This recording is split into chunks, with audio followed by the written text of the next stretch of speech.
that's why we're here. We're here to help you, everyone. I'm Beatty and welcome again, my friends, to the Ask Beatty Show.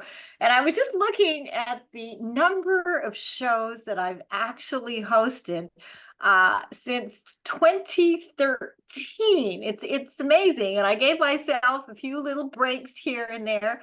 But we're getting close to about 600 Ask Beatty shows. And I have to tell you that I have really loved every moment.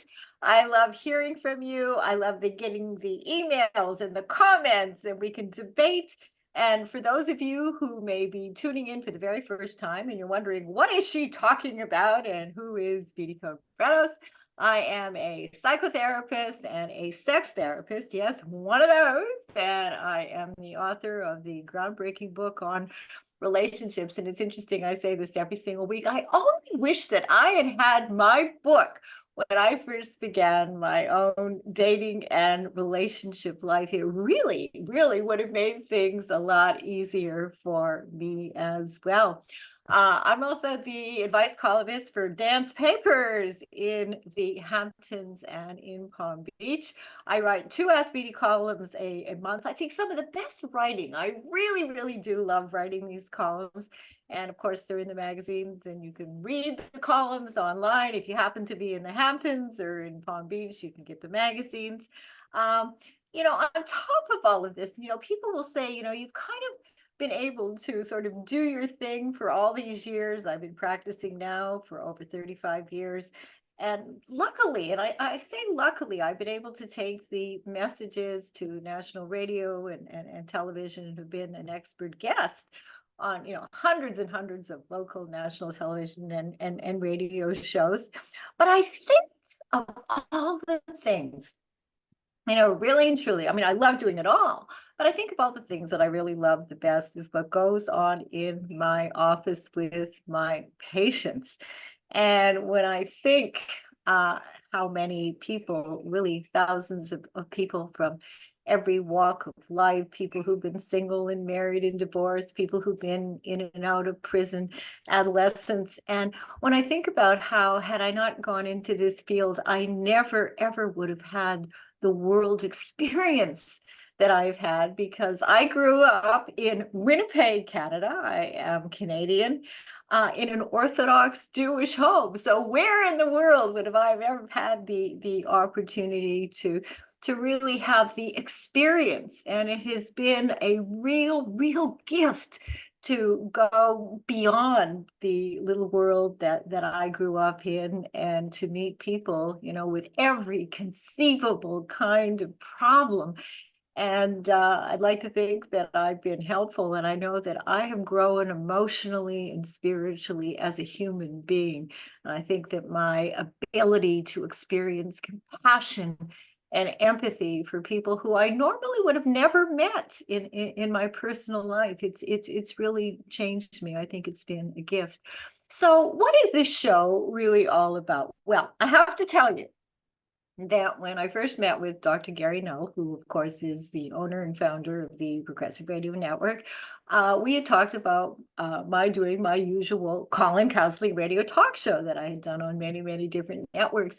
And for whatever reason, and I still can't figure it out, and I've talked to the producers and I've talked to Gary, that during the show, didn't start to get the kinds of calls that I used to get. So what's happened, and it's good, I pivoted, and I oftentimes do my own shows where I do psychological commentary and analysis about hard news and soft news stories.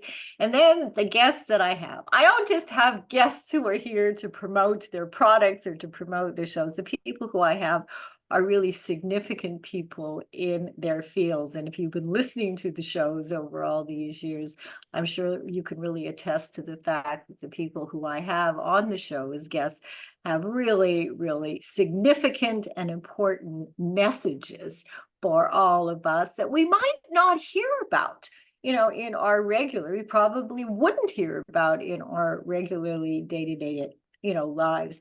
So what do we talk about? Well, we talk about mental health issues and sexuality and, of course, relationships. And more importantly, we don't just talk about all this, But we talk about what we need to actually learn and what we need to actually do to maximize our physical, our emotional, our psychological, our psychiatric well-being. And I have a mantra, and I've really tried to incorporate this mantra into my own life as well. And the mantra is this: we need to be willing, all of us, to acknowledge, address, and resolve as best as we can, even though we can't change our history, can't change anything that happened even a second ago. The things that continue to get in the way of our life and our relationships. And you don't do this with bandage therapy. And you've heard me say this for years and years. I have real issues, real questions with a lot of what goes on in the world of American mental health. But what I hope, over and above that, I hope I've convinced you about the importance of acknowledging, addressing, and resolving. I hope that what I've also convinced you is that we don't need to navigate this life journey on our own. It is way, way too difficult. And that the very best thing that we can do, reaching out to family and friends, hopefully supportive and loving and compassionate and empathic family and friends, and if need be, to be able to give yourself permission to reach out and find some really great professional help. And when I say great professional help, we have to really be careful, not only who we let into our lives personally and socially and in our business life. We have to be very, very, very careful when choosing a therapist. Great harm can happen if we end up in the hands of the wrong kind of person.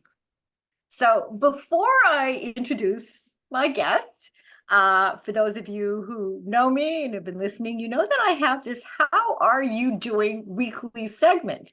Now, all of us, or at least most of us, we have our annual physicals, and we're doctors. They do our blood work and they check, our blood pressure and weight. Well, I find that it's really, really important to do How Are You Doing segments every single week, where we're not just talking about our physicality, but we're talking about our mental health. And again, we have to be really honest with ourselves. Like, how are we really doing? And if you're finding the depression, the anxiety, the eating disorders, the substance abuse, that things are not getting better, you've tried, you wanted, you hoped, you prayed, you dreamed. So it's important for all of us to be able to gauge where we are really, really at. So hopefully, with all the things that you're doing, that things are actually getting better.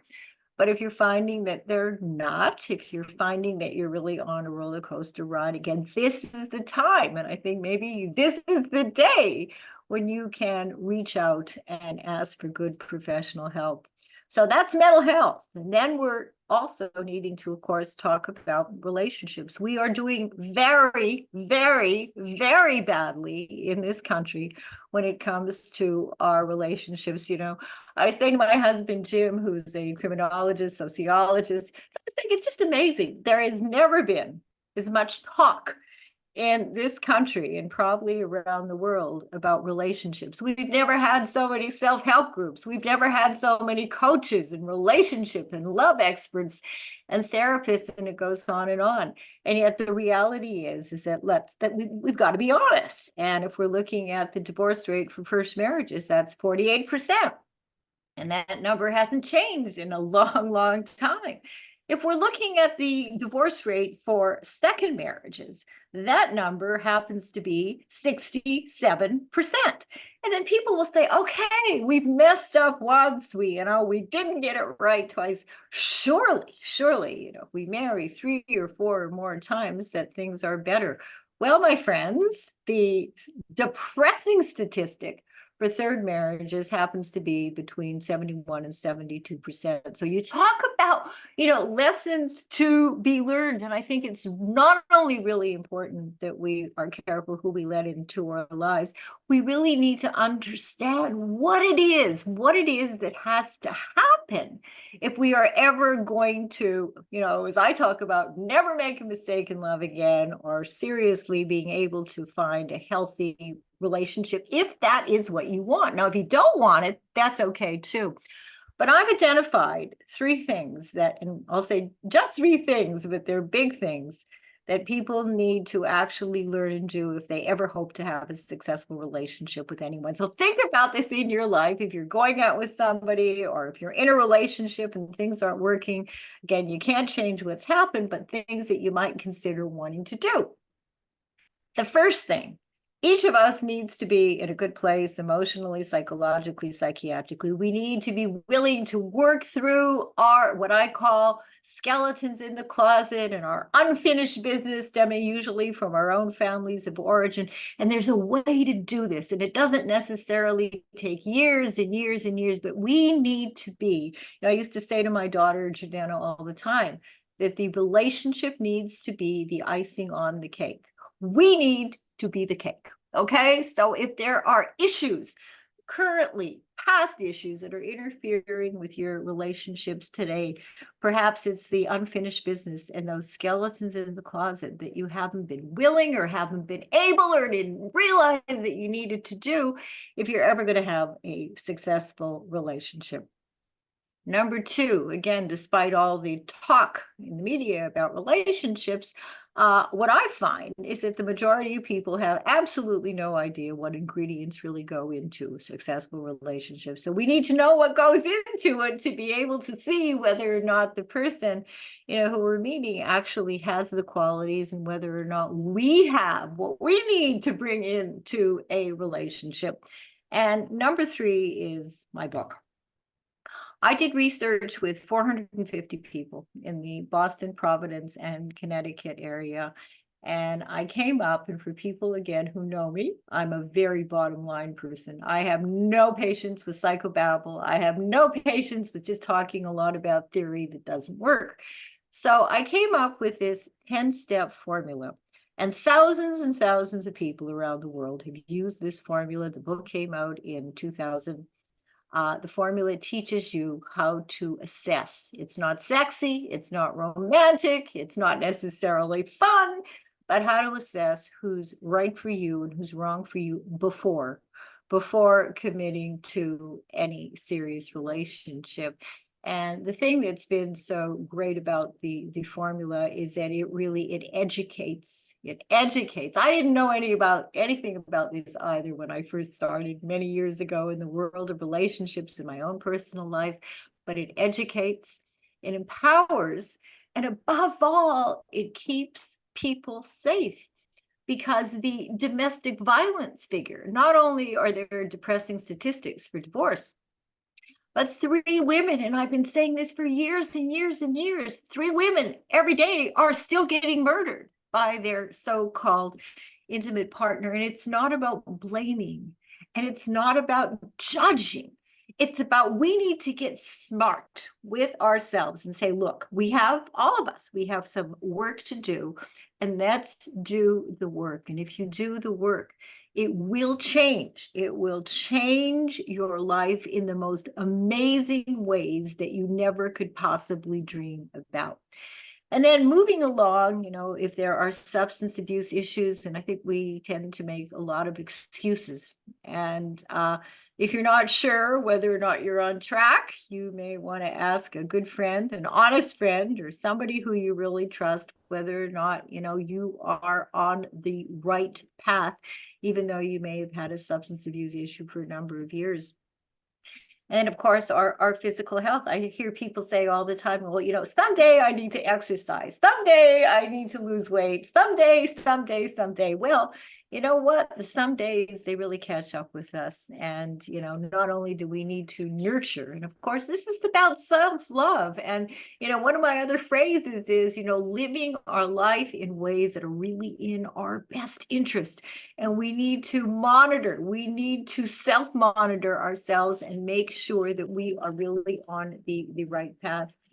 So the self-care is important, including sleep and diet and taking time for yourself. I know today I had a really busy day. I played tennis with my pro in the morning, and I was tired, and I came back at 1 o'clock, and the time now is 3:20 in very lovely New York City. And I needed to take a nap, and I gave myself permission, and I took a 45-minute nap, and now I've got some energy. And it's really important that we do take care of ourselves. And yet it is our avoidance, our denial, our blame, our self-blame and defensiveness that keep us in a downward spiral.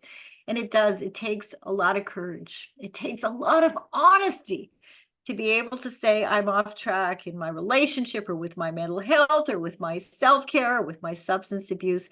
And yet, what are the consequences if we refuse to step up to the plate and confront our demons, the old and the new? It becomes increasingly difficult to really enjoy a good life.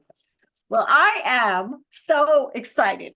I met Dr. Ronit Kishon on a panel a couple of months ago. I was the chairman, and I didn't know Dr. Kishon, and she was on the panel.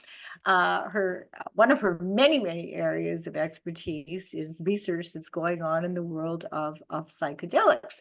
But she is a PhD, associate professor of clinical medical psychology and psychiatry at New York State Psychiatric Institute, Columbia University. She received her PhD in clinical psychology at Teachers College at Columbia University. And she is an expert in treating trauma and depression. She's treated patients with PTSD, that's post-traumatic stress disorder, depression, bipolar disorder in the United States and Israel, including Holocaust survivors, Vietnam War veterans, combat veterans, and 9/11 survivors and families. And currently, Dr. Kishon provides psychedelic-assisted psychotherapy for treatment-resistant depression and body dysmorphia in 2 clinical trials funded by Compass Pathways. Now, I could spend the whole time talking about Dr. Kishon's credentials, because I went to the Google site, and it just went on and on and on. But I want you to know, Dr. Kishon, I'm so happy that you're here. And I have a million questions that I want to ask you. And you've had and have an amazing career. You've done so many important things. So let's start off with the whole psychedelic thing, because we are hearing more and more about the use of psychedelics in the media for a variety of mental health conditions that have not really sufficiently responded to more traditional psychotherapy and medication. So tell us, what are some of the true evidence-based research findings for the use of psychedelics for depression, for PTSD, bipolar disorder, and other psychiatric problems? It's a big question. Thanks, Beatty, and it's so great to be here. And I actually wanted to comment on a few things you already said, but I'll start with your question, and we'll go back maybe to some of the wonderful things you said earlier about different topics. So there is evidence-based clinical trials. They do happen, and they do happen in academic settings at the moment, or for the last few years here in the United States, in Europe, in other parts of the world. I'm just reminding some of us, we've done that in the 50s and 60s. Yes. We were at that stage. And then it's very complex why it fell off the horse. Definitely because some of us researchers were not careful enough. Yes. And I would say it quite bluntly, misbehaved during our trials. And really, how so? How would you say misbehave? That's so interesting that you're using that word. How did you misbehave? It's a little bit provocative, but Timothy O'Leary, who did good research at MIT, and his assistant, who at the time, I think his last name was Halperin. I'm mispronouncing. Halperin, yes. The famous Ram Dass later on, who we are so blessed to have him on Earth and now wherever he is. They did good research, but at one point, and I don't want to sound critical at all, they somehow thought they should use it themselves, so they thought that should be part of the study. And while it's a very compelling thing, and I'll talk about it in a minute, it still was not the appropriate thing to do during a clinical trial. You want the researcher to be much more neutral. Uh-huh. Neutral, period. Right. I think they did it because there is a trend which still exists now that the people who do the research and do the psychotherapy need to experience it themselves, because this is so experiential. Do you So- agree? Do you agree, by the way, with that or not? As a No. researcher, what do you think? I actually disagree. I disagree. Uh-huh. When people ask me if I used it or not, I refrain to say it because I really think the therapist doesn't have to bring forward all the personal information to treat someone. I disagree because I think for some people it can be very helpful, and we'll talk about in a minute how.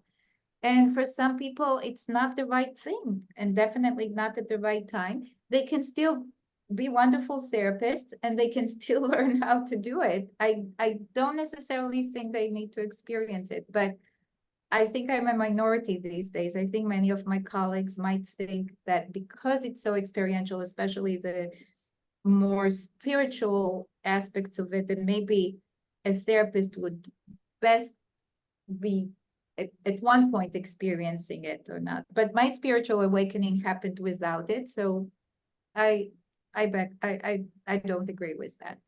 I Right. think there are other criteria if you want to think of a therapist who will help you through the process. I think there are many more important criteria than whether they used it themselves or not. Let's put it this way.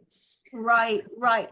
So tell me, who would be a good candidate for using psychedelic drugs as an adjunct to the psychotherapeutic process? That's an excellent question. And as you say it, I want to make this distinction. There are people who don't necessarily suffer from mental illness, and they use it for self-growth and all kind of things. And I don't want to talk about them right now because, again, they may be doing the right thing, but maybe they're risking themselves. But I'm now talking, just as you asked me, about the people who suffer from mental illness. Right. It is true. It's unfortunately not a secret, or actually it's good that it's not a secret. We kind of reached a plateau in some ways in Western science, how to assist people with mental health, with mental, actually not health, but with mental illnesses. And if you look at the Western world, many use medications. Those medications are very strong. Yeah. And have side effects. And by the way, I do support them because there's some time needed. And some people also go to psychotherapy, and maybe the wonderful audience of this show, most of them do, but most of the people who suffer from mental illness actually don't go to psychotherapy. Right. And it's unfortunate. It's for various reasons. It's maybe not accessible enough as far as, how much it costs and how much insurance is supported. Not every place has those therapists. Right. And also, I think we have to take some responsibility as humans. We like quick fix. We don't like to do inner work, and psychotherapy is a process. I agree with you. Something that is bumble jumble that goes for years and get us nowhere. No to that. But even someone who took few sessions of psychotherapy, have some skills and tools, they'll have to keep using it. It's work, right? And they sometimes will need to go back to their therapist. So it's a commitment. Yes. And we humans don't always like to commit ourselves in such ways. So I think in my mind, one of the reasons, well, there are two main reasons we reached a plateau. First, the brain is a very complex organ, and there's still things we don't know enough about, which I think, by the way, the psychedelic can help us, which is an advantage. Psychedelics, I'll talk about it in a minute.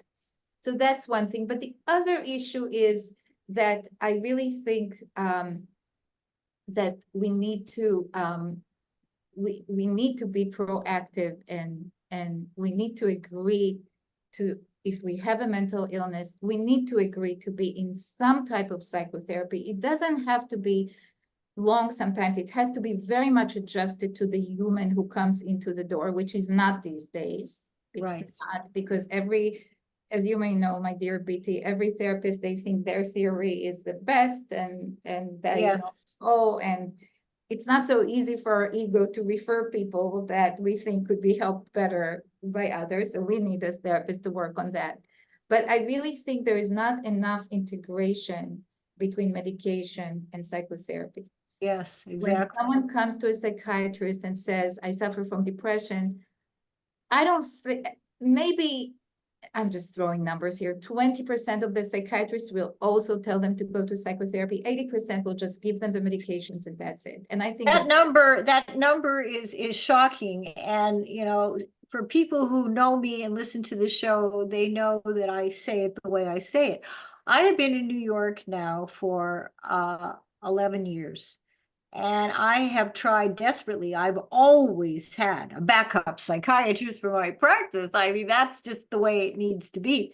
I have yet to find, and maybe you'll be able to help me, find a psychiatrist who I like, who I know, who I trust, that calls people back, that doesn't over medicate.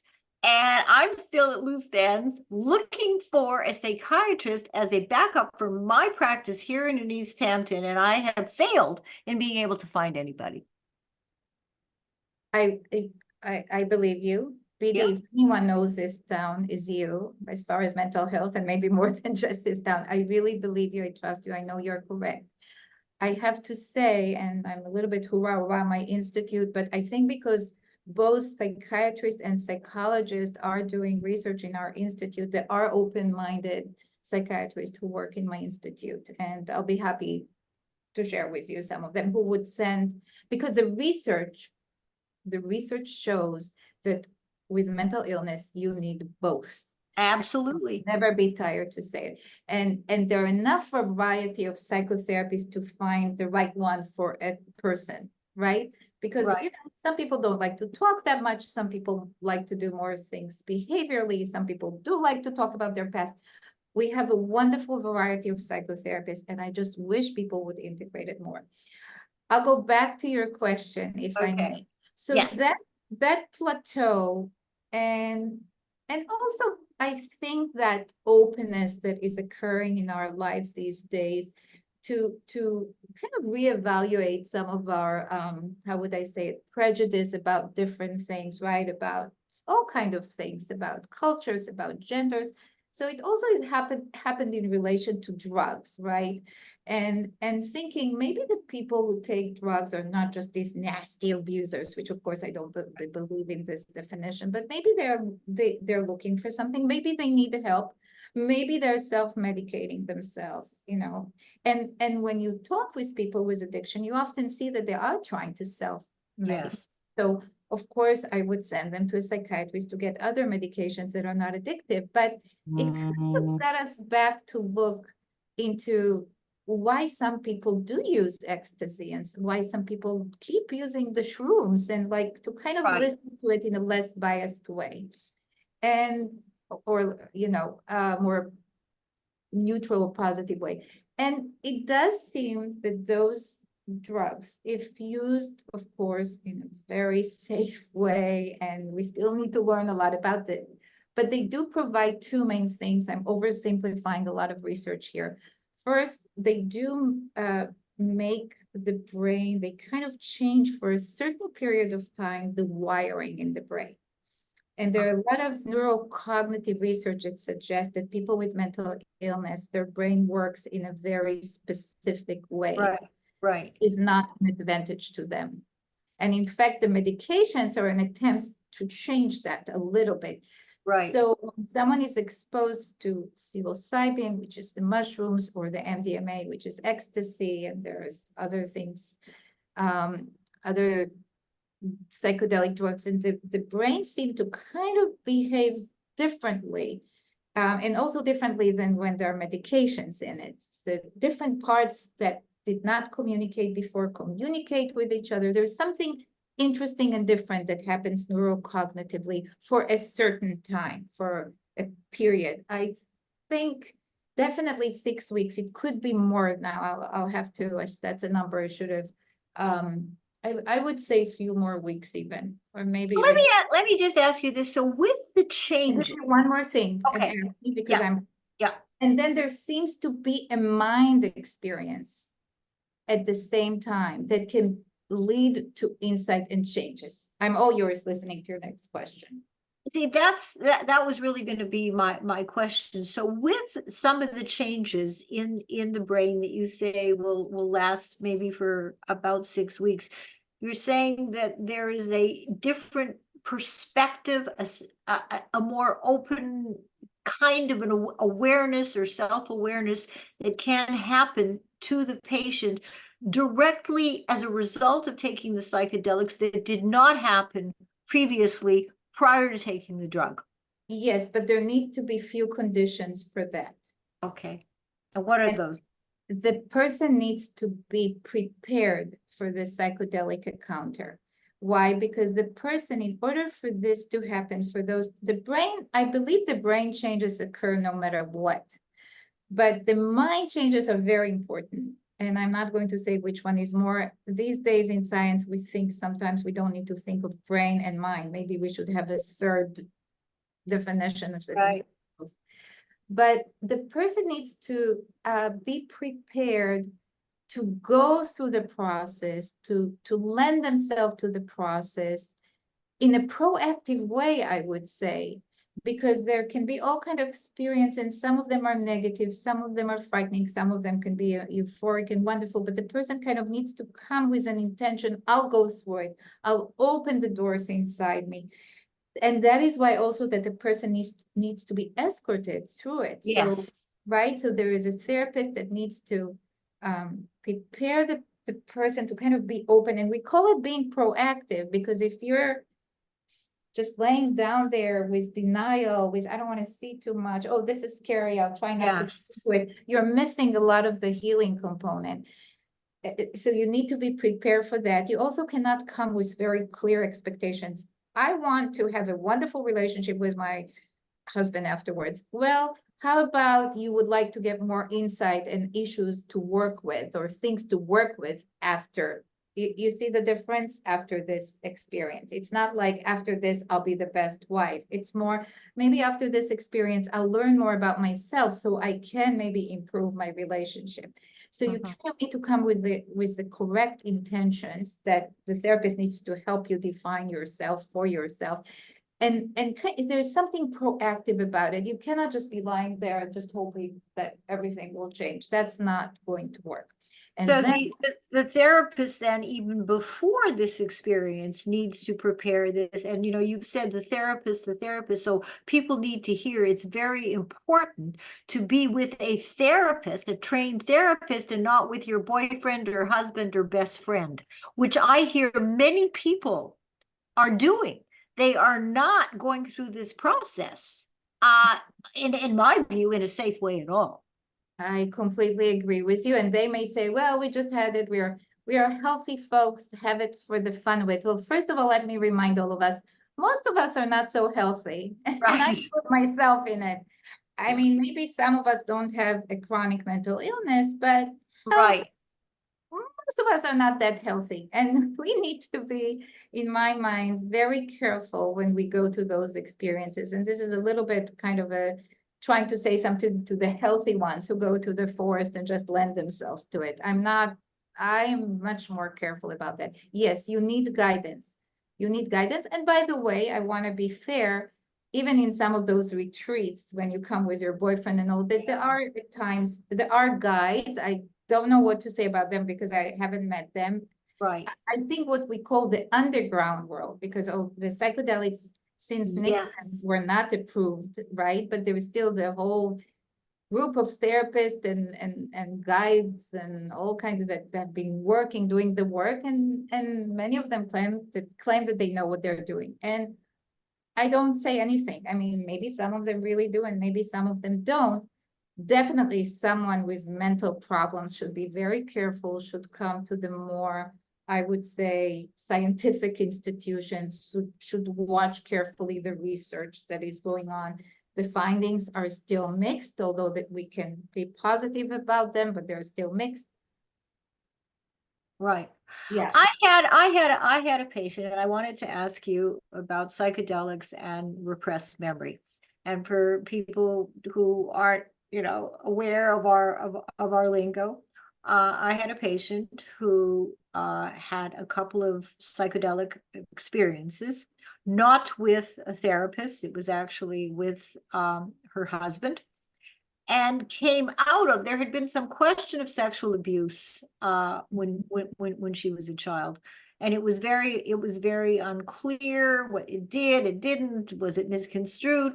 And after these two psychedelic experiences, she came in to see me for our sessions, and said that she learned as a result of the drugs, that she had been raped almost every night during the years when she was a little girl growing up. And my question, of course, to you is this how psychedelics work in terms of releasing memory that may have been repressed, that is now revealed?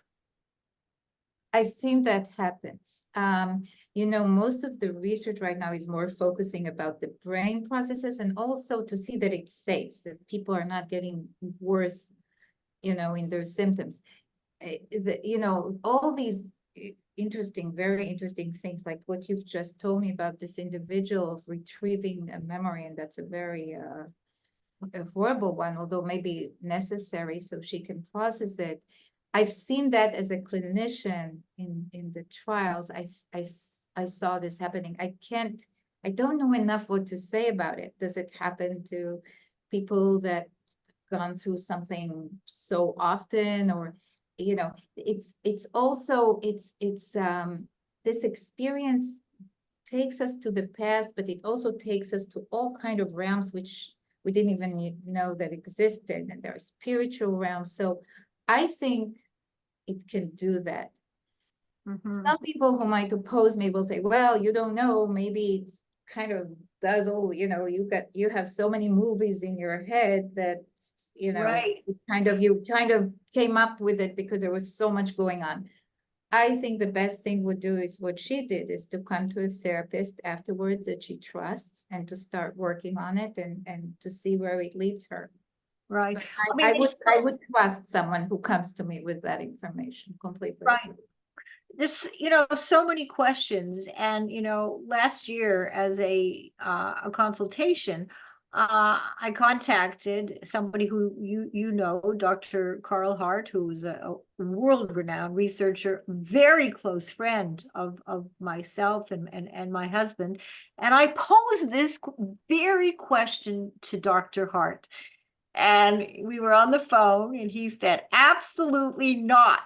So here I was, having this conversation with Dr. Hart, reading, of course, different things, just as you're saying, and being, very confused about, okay, did the repressed memory, is it an accurate memory that came about as a result of this person was taking MDMA?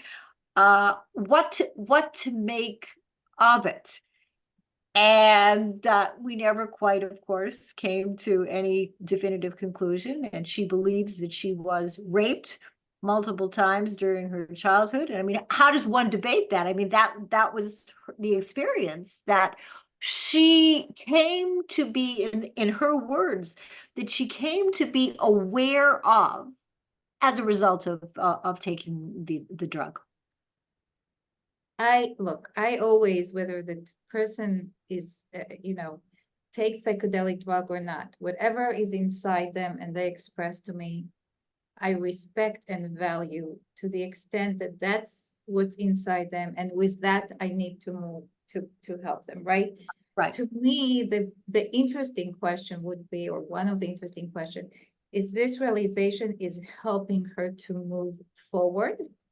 Now, and I won't ask you because that would be unethical, but I do see that those psychedelic drugs, and again, needs to be studied. They do, just like the brain becomes, let's call it, more flexible for a while, less rigid.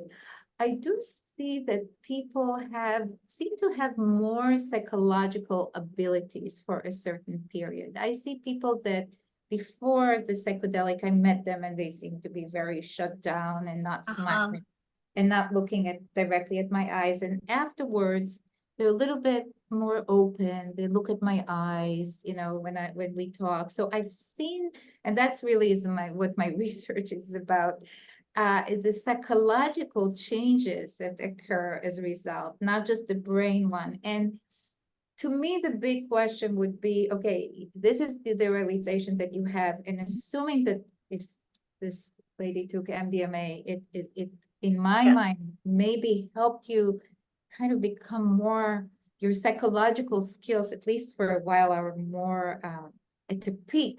Can we take all that? Can we help you to actually process this, overcome, let go, and move forward? I'm talking as if it's so easy, but I think you Right. would agree with me that with every trauma, we don't want to forget, but we want to forgive, and we want to make it part of our Right. path so we can live life. So the question to me would be, what can be And done? helpful.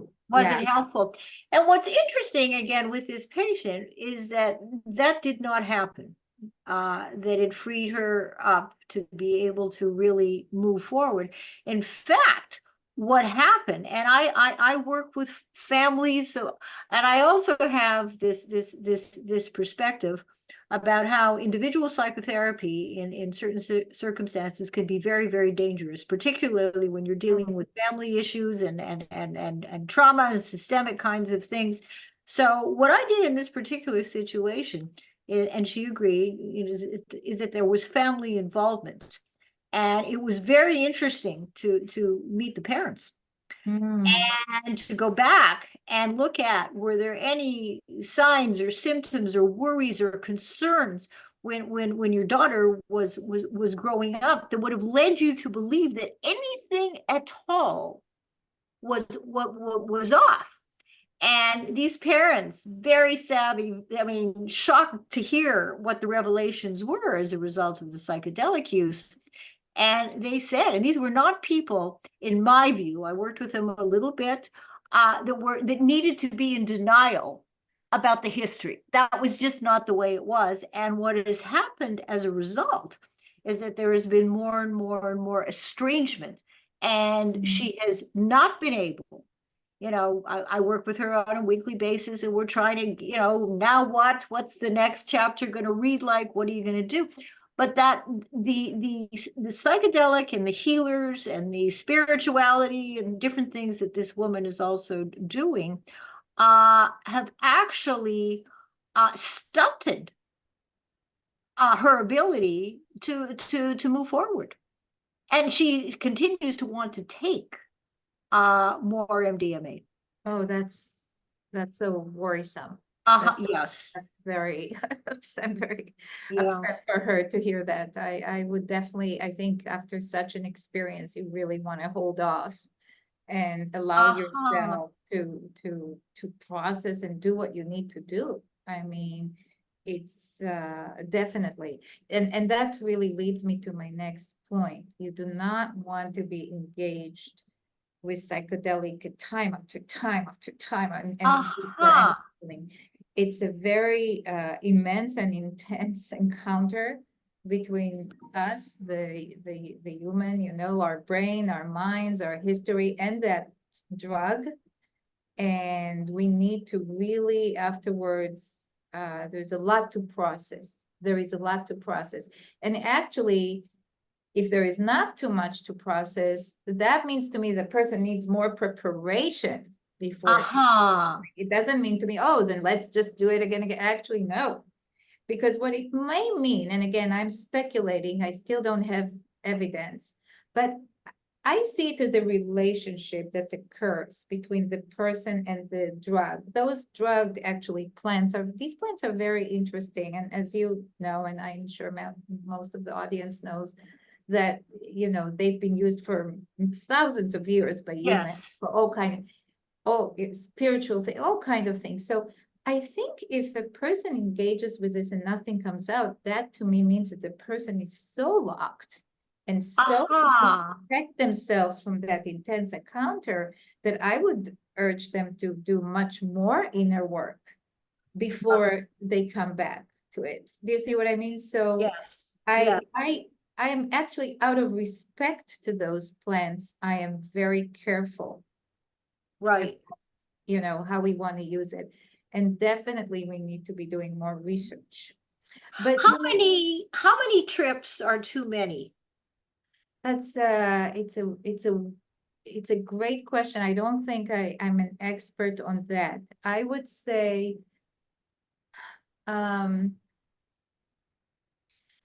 there are now a very good clinical trial by Compass Pathway, in which I'm the therapist. We are actually doing, you can call it 3 trips. There is one, and you can either get the actual psychedelic or a placebo, and then you can get after a few weeks you're being monitored. You can choose to do it again. Uh-huh. And you get the same thing you got at the first time, Uh-huh. whether it's the real or not. And then the third time you will get the real thing, Uh-huh. and again, a study that wants to answer your question, No, but still waiting for the results. Do you see what I mean? But again, very interesting. these are people that have a major depression disorder that was treatment resistant to other medications. So you see how careful we are in the academic settings, and also the companies that are advancing this to FDA approved are very careful about these clinical trials. Seems like a lot of the therapists who are now, doing it, I don't know whether they need to be licensed or not. I think that they're a lot less careful. Would you ever use psychedelics as a first line of treatment? I would not. I would not. I would rather the person meet themselves first without the plants. I would offer them medication if something is, Right. too intense for them and their brain needs it. And I think it needs to come at a later stage anyway. The more you get prepared for it, and when I say it, people think, oh, she's really not for it. I'm so for it, but I see Yes. the value of preparation. And right now you have 3 sessions of preparation by the clinical trials, but I think sometimes it could be 3 years of preparation, right? For someone. Interesting. It could be maybe more. I have an individual, they're 75 years old. They were with me in the past for some years, and then they came back recently, and they decided they wanted, and they waited for quite some years. But now it felt to them like the right time to look into themselves and be more insightful about things. So it's a very individual. I think mental illness. I think the whole medicine for mental illness has to be so much more precise. Yes.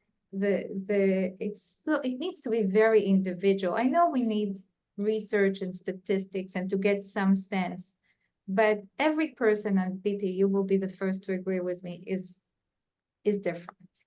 It's Right. different. It's a different world. It's a different, and it has to be tailored for the person. Right. And the person needs to do their homework to find the right team, the right therapist. I love when you're talking about preparation. Nobody, even in some of the, just media material that I read, no, that word, which is so important, I haven't seen it. I haven't heard it and I haven't seen it. So it's not just, oh, well, I'm going to contact a therapist who happens to use psychedelics in their practice, and I'm going to go in and I'm going to take MDMA as an example. I mean, that's just not the consumer. There's so much education, I mean, in health in general, really, in everything in general. Right. So much education that people need, in order to protect themselves against people who oftentimes are much more interested in taking their money. It's Yeah. become such a business. Absolutely, and we all have our ego, and we sometimes, we think we know best, us therapists or doctors, and we don't. And that's why I still do supervision, and I've been 30 something years in the business, but I still sometimes bring, particular cases I have to be supervised on, or to ask, I ask colleagues like, you call Dr. Hart, it's, you want to, we need to be very careful when we think we know it all. That's when we need to stop. That's exactly true. I can't believe this. The time is 3:51. I have a million more things that I want to talk with you about, but I want, very briefly, I usually have a final, sort of closing to the show, but I found two articles, very important articles in the New York Times. PTSD treatments are falling short for many patients. The FDA panel rejects MDA-aided therapy for PTSD. So what's this about now? Well, what's happening? So it's actually, so FDA did support clinical trials by MAP, which was a non-profit organization to look into MDMA, parenthesis, it's actually ecstasy, and to see how it can assist PTSD. So FDA, right from the beginning of this process, was actually in the loop and approved Yes. those type of studies. And then MAPS, now called Lycos, they had to become a company, or at least a part of them. So to move forward with this, came to this committee, which is actually, it's the FDA's psychopharmacological drugs advisory committee, and it's one step before the committee, the FDA committee, that will be in August.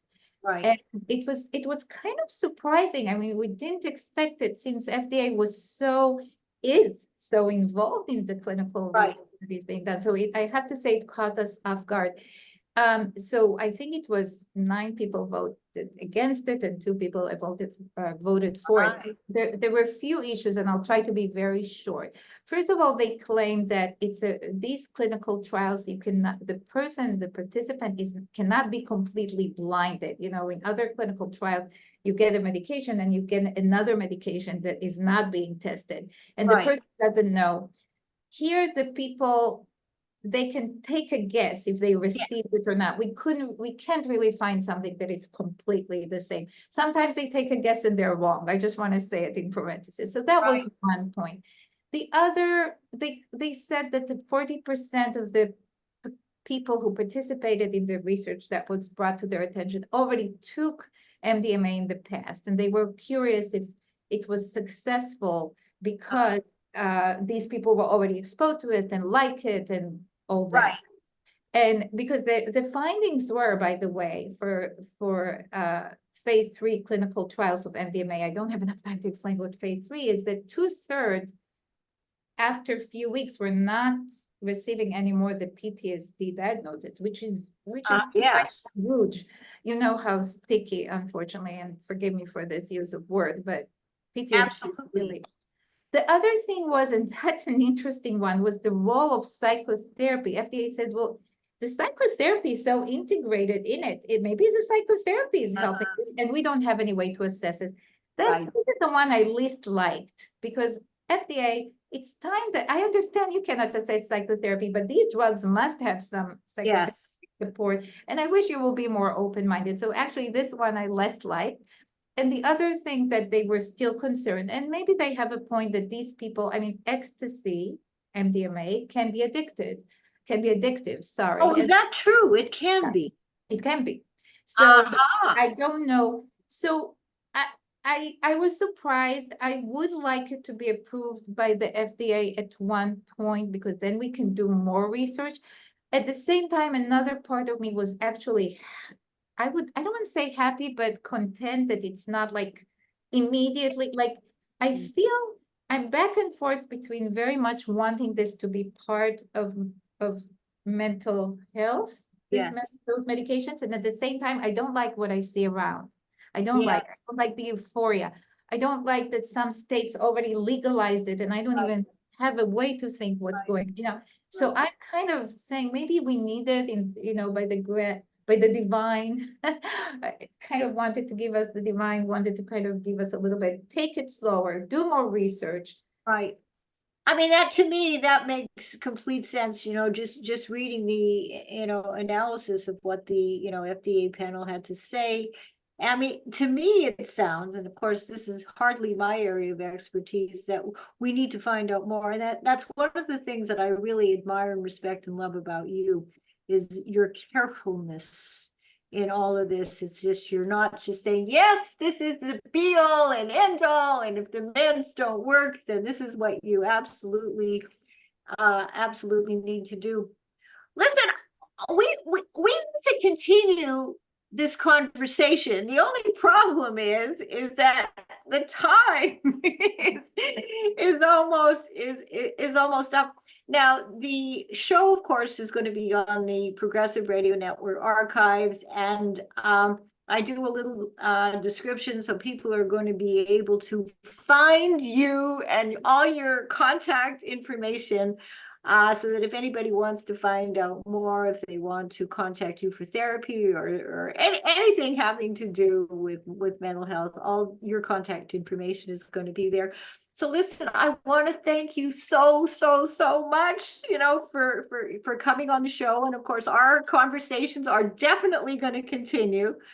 And as always, I want to thank all my listeners for listening and tuning in. And hopefully you're going to have an interesting takeaway today, from our conversation. And I like to leave people with two really important takeaway messages. In the first is that we all need to be mindful to be really trying to live our lives in ways that are in our best interest. We need to be good to ourselves, and we need to self-monitor. And that's why I have this "How are you doing?" segment, to make sure that you are on the right track. And secondarily, and I think sometimes we don't think enough about this, is that we all need to do a much better thing in our lives to try and understand and care about other people, and have the empathy and compassion and awareness to think not only about our own positions, because the world is in a very chaotic state right now. And I think that we all could do a much better job if we were open to differences and we could have conversations. And that's something that seems to be so lacking, that we could come away with very different perspectives and maybe rid ourselves of our biases and prejudices if we were willing to have real conversations. So again, I want to thank you, Dr. Rashan, and I want to thank all of you for listening and for tuning in every single week.